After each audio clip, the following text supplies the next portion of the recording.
तो हम गंगा नहा लेते। अच्छा, हमारे यहाँ उत्तर भारत में कोई अच्छा या बुरा काम कंप्लीट होता है तो गंगा नहाई जाती है। मैं ये नहीं समझ पा रहा था पिताजी मेरी शादी को अच्छा काम समझ रहे हैं कि बुरा काम समझ रहे हैं। अनिल अग्रवाल जी बहुत तेज तर्रार है, बोले चाचा जी ऐसा करो, सर्वेश भैया का एक मैट्रिमोनियल विज्ञापन निकलवा दो, वैवाहिक विज्ञापन, हो सकता कोई पार्टी फंस जाए।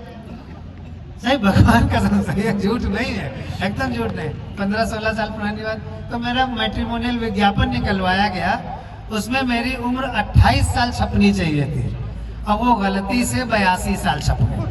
अब हम निश्चिंत हो गए कि अब मेरी शादी नहीं हो पाएगी, मुझे कुंवारा ही रहना पड़ेगा। क्योंकि अटल जी के शहर लखनऊ से हूँ, इसलिए हो सकता है भारत का प्रधानमंत्री भी बनना पड़ेगा। लेकिन मेरे लिए प्रपोजल्स आए, अब जुड़िएगा, मेरे लिए प्रपोजल्स आए 70 साल वाली का, 75 साल वाली का, 78 साल वाली का। तो हमने पिताजी की तरफ देखा, उनकी उम्र 80 साल थी। हमने मनी, इस मुस्कान को थोड़ा ढा के बदल दीजिए मुस्कान, तो 80 साल थी। हमने मनी मन उनसे पूछा, पिताजी ये विज्ञापन आपने मेरे लिए निकलवाया कि अपने लिए निकलवाया? उसी से कविता बनी थी। एक बार खुल के तालियां बजा दीजिए, मैं अपने जीवन की एक प्रतिदिन कविता सुनाता।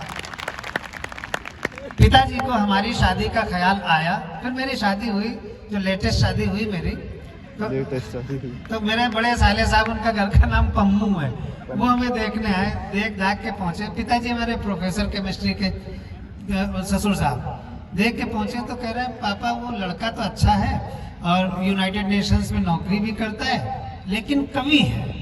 अब मेरे सीधे साधे ससुर जी का जो स्टेटमेंट था, उस पर आप लोग मेरे लिए संवेदना की ताली हो जाना, बिल्कुल सच्ची घटना। उन्होंने कहा, पापा लड़का तो अच्छा है, यूनाइटेड नेशंस में नौकरी भी करता है, लेकिन कवि है। तो हमारे ससुर साहब कह रहे हैं, कोई बात नहीं, एक आध कमी तो सब में होती है। ये बिल्कुल सच्ची घटना। तो खैर, पिताजी को हमारी शादी का ख्याल आया, इसलिए उन्होंने हमारा वैवाहिक विज्ञापन निकलवाया। लेकिन अखबार ने मेरे बारे में पता नहीं क्या नापा, मेरा वर्णन खरीद बिक्री वाले कॉलम में छापा। अखबार ने मेरे बारे में पता नहीं क्या नापा, मेरा वर्णन खरीद बिक्री वाले कॉलम में छापा। शायद अखबार मेरे अस्तित्व के मामले में कुछ धोखा खा गया, इसीलिए तो मेरा वर्णन निविदा सूचना के बिकाऊ माल में आ गया। निविदा सूचना को हिंदी में टेंडर नोटिस भी कहते हैं। शायद अखबार मेरे अस्तित्व के मामले में, भगवान कसम, हिंदी में टेंडर नोटिस कहते हैं, क्योंकि जो शब्द आपकी समझ में आ जाए वही हिंदी, जो न समझ में आए वो हरियाणवी। मेरी तो समझ में नहीं, कोरियन बोल दो जो समझ में। अच्छा, शायद अखबार मेरे अस्तित्व के मामले में कुछ धोखा खा गया, इसीलिए तो मेरा वर्णन निविदा सूचना के बिकाऊ माल में आ गया। अब मुझे खरीदने के लिए निविदाएं आने लगी, यानी टेंडर्स आने लगे। अब मुझे खरीदने के लिए टेंडर्स आने लगे, अपने अपने जोर आजमाने लगे। एक में था, माल कितना पुराना है, जो खरीदते उसकी जानकारी ले सकते, आपको खुलना पड़ेगा। एक में था, माल कितना पुराना है। दूसरे में था, क्या जहां है जैसा है वहीं से उठाना है, where it is as it is, जहां से उठाना है। तीसरा पूछ रहा था, मशीनरी की क्या कंडीशन है। अब चौथे में जितने लोग बचे उनका टाका आमंत्रित है। तीसरा पूछ रहा था, मशीनरी की क्या कंडीशन है, और चौथा जानना चाह रहा था, क्या एक बार ट्रायल करने की परमिशन है। पिताजी को लगा मामला तो संगीन होता जा रहा है। अच्छा खासा नौकरीशुदा विवाह योग्य बेटा, लगता है बिगड़ी हुई मशीन होता जा रहा है। इसलिए पिताजी ने अखबार को उसकी गलती के मामले में कंप्लेंट दर्ज कराई। अखबार ने भूल सुधार की और अगले दिन मेरे बारे में सूचना किराए के लिए खाली में आई। बहुत अच्छे। अब असली कविता शुरू होती है, सारे पढ़े लिखे लोगों का आमंत्रण। अगले दिन मेरे बारे में सूचना किराए के लिए खाली में आई। कई किराएदार आए, कुछ तो साथ में एडवांस तक लाए। कई किराएदार आए, कुछ तो साथ में एडवांस तक लाए। एक किराएदार से पिताजी ने पूछा, महोदय कौन है आप, प्लीज जुड़ जाना थोड़ी देर, 5 मिनट बस, 3 मिनट। एक किराएदार से पिताजी ने पूछा, महोदय कौन है आप। वो बोला, पढ़ी लिखी जवान बेटी का गरीब बाप। बोला, ये नेचुरल तालियां हैं, इनको थोड़ा और बढ़िया कीजिएगा। वो बोला, पढ़ी लिखी जवान बेटी का गरीब बाप, आपने सूचना निकाली है कि आपका नौकरीशुदा विवाह योग्य बेटा किराए के लिए खाली है। हालांकि मैं आपको मुंह मांगी रकम कभी नहीं दे पाऊंगा, लेकिन वादा करता हूं कि अपना घर द्वार बेचकर कम से कम साल 2 साल के लिए किराए पर अवश्य ले पाऊंगा।